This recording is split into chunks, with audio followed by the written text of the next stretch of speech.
ميلاد لباسنا لنهار اليوم يعود لفترة تولي السلطان الجزائري الأمازيغي سليم التومي حاكم الجزائر قبل دخول العثمانيين، وهو اللباس التقليدي العاصمي الجزائري البدرون.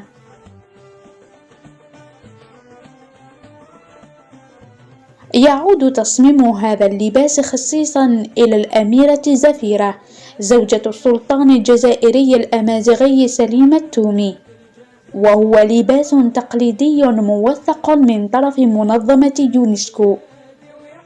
هو لباس ممزوج بين سروال سفلي وقطعة من القماش بالطريقة التقليدية المصممة من الفتلة أو المجبود، ويشبه كثيرا اللباس الكراكو، والفارق بينهما أن الكراكو عبارة عن قطعتين منفصلتين عن بعضهما، غير أن البدرون يأتي بقطعة واحدة كاملة، وله عدة تسميات مثل القاط، قويط، الكاميزور، والتفتيفاء.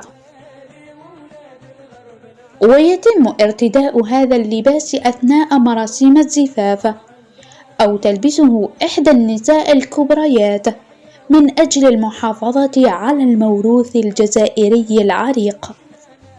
والذي يميز لباس البدرون عن باقي الألبسة التقليدية أنه يركز على الواجهة فقط، حيث يتم الطرز فقط على مستوى الصدر على غير الألبسة التقليدية الأخرى. وقد صمم اللباس التقليدي البدرون بهذه الطريقة للحفاظ على المرأة الجزائرية لكرامتها وسمتها الجمالية. ويذكر كذلك أن الدولة العثمانية قد أعجبت كثيرا بهذا اللباس.